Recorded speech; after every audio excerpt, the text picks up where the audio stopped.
Okay guys and girls, I haven't done an upright review on my CRF 300 Rally for some time, since I was up in North Queensland. I'm back now in Albury-Wodonga on the New South Wales-Victorian border, Australia, for those people watching from overseas. Okay, I'll do an overall review on this now since my last one. I can't even remember how many Ks it had, but I've just clocked over 15,000 kilometres. And I want to give you an overall view, what I like about this bike, what I don't, what I think it's good for, capable of, and modifications and everything else.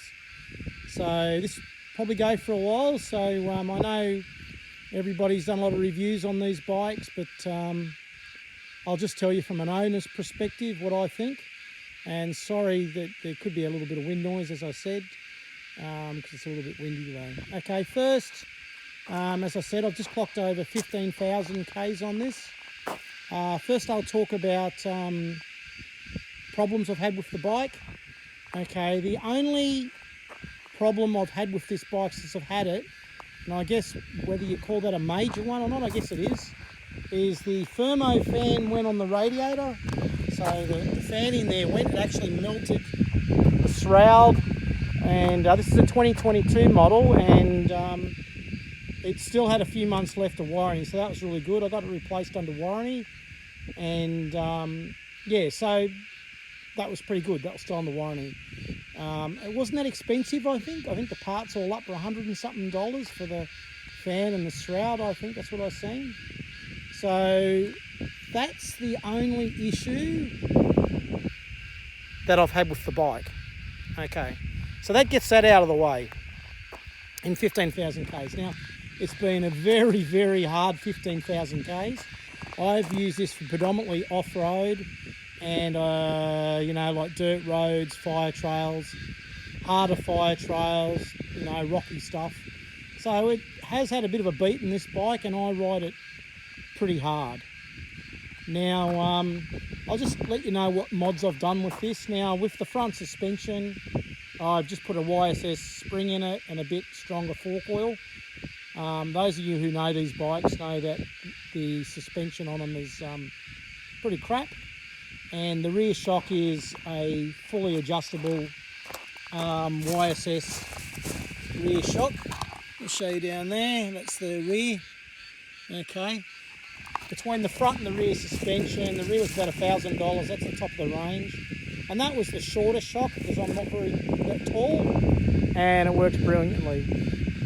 Other mods I've done is adjustable levers off eBay, fully adjustable levers.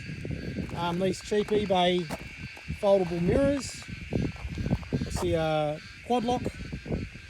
Different bars. They're just alloy bars and bar risers that I got from bars I had off a Husky.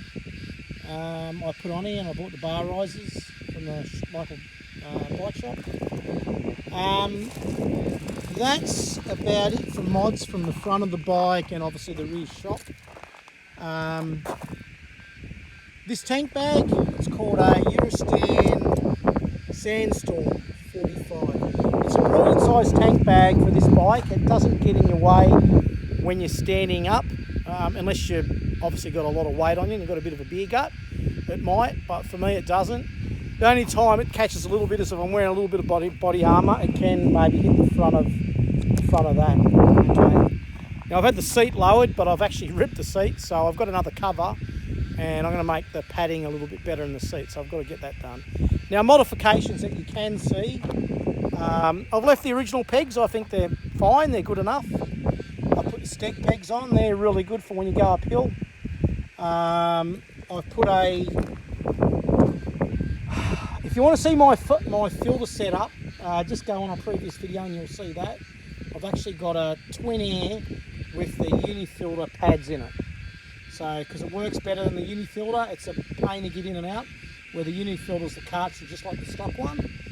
A full FMF, I guess, rip-off system, that's been fine. I only had the baffle fall out of it once because of the circlip, so I've actually drilled it in there now so it won't come out.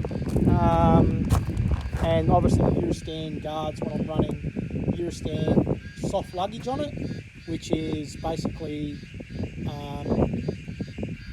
you know, the Eurostand. It looks like a sock type luggage. I put the tail tidy on it. That there is actually a breadboard, so that stops your number plate from cracking. As you see, it has cracked, and that was prior. That's my second number plate. So a good little mod is put a breadboard behind your number plate, stops it from cracking. That's just an eBay rear rack, which is pretty good. Good tie down points. That rear bag, bum bag, tail bag, whatever you call it. That's one I've had floating around for years. It's an Audi one. I put my tubes in there, and tyre irons and stuff like that. So that's basically got all my tyre changing gear in it in case I get a flat, which I've had done on a couple of occasions. What else can I say, really? That's pretty much all I've done to the bike, and you see I've got that to make it cover. I actually bought this with 1,000 Ks on it. I couldn't get one new at the time, and the person I bought lowered the seat, and they've done a crap job of it. And since then, what I've got off, I've got another cover now to fix the seat up. Yeah, rightio. Future mods to this bike. I think I've covered everything. Rightio. What I'm going to do, I was going to sell this bike, but now I'm going to keep it. So a mod that a few other people have done is cut this bottom fairing off. So I'm going to cut this bottom fairing off that I've seen, the bottom part of the fairing, and then put a bash plate on the bottom. I've still got the stock bash plate on there, but it's pretty beaten up. It's all cracked and whatever, so now it's time to get rid of it. So I'm going to cut the bottom off, and I'm going to put a bash plate with integrated like little crash bars down the bottom. I know some people put the big crash bars on the side of them. I can't see the point, because I bought this because I want lightweight. I don't want to add to the weight, so I'm just going to put that, get rid of that, and put a little bit of weight on the bottom with a bash plate, which will probably be lighter than all the plastic that I take off anyway. Obviously bark busters, I mentioned bark busters as well.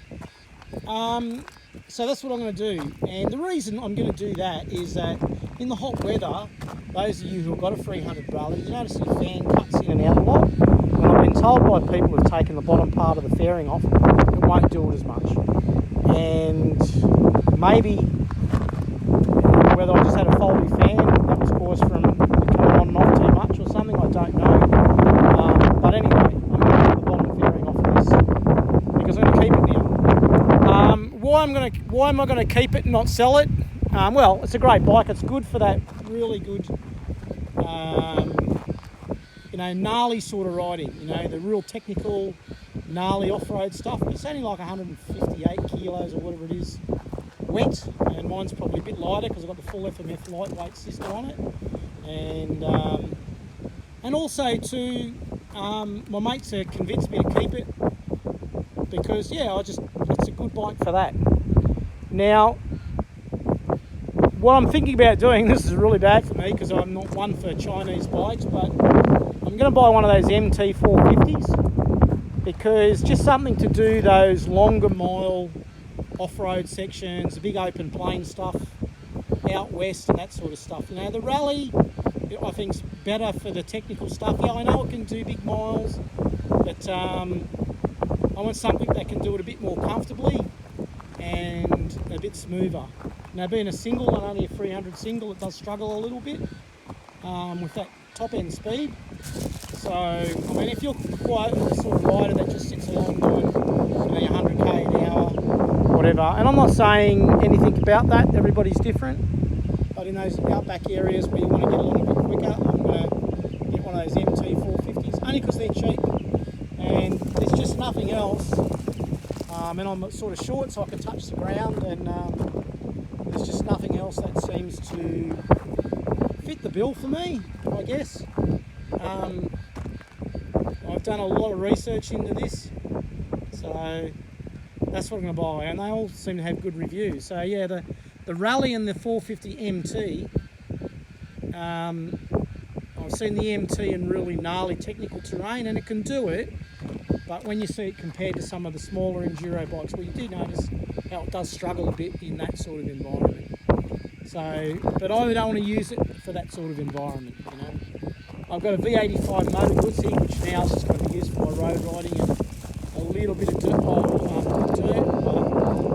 this will be my lightweight, that'll be my midweight, and the Motor Guzzi will be my road bike. And I guess I'm blessed that I'm in that position where I can have 3 bikes to do different things, and yeah, so that's where I stand.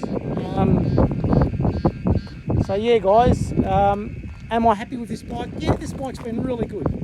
I've really enjoyed this bike. It's you know, it's been a great bike. It's been really full on reliable. It's very fuel efficient. You get her roughly around, or you get up to about 240, 250 on a tank. And it's a 11 litre tank. It is, I think it's 11 litres.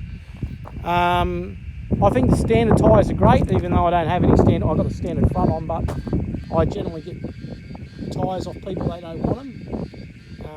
It's not because I'm a tyre ass. I just think they're a good tyre. I like them. I think they're good in pretty much all terrain, and they get pretty good wear. So yeah, if you have any questions, just put it on my channel. These are a great bike for people who just want to plod along, or if you upgrade the suspension, they'll take a flogging through the bush. I think the only way to make them a little bit better for that long range type stuff, I think you'd need a you know, that big ball kit they come with. Okay guys, no worries. Okay, I'm not the best YouTuber, but this is the first review I've done in, I think, since 10,000. Okay, no worries guys and girls. Take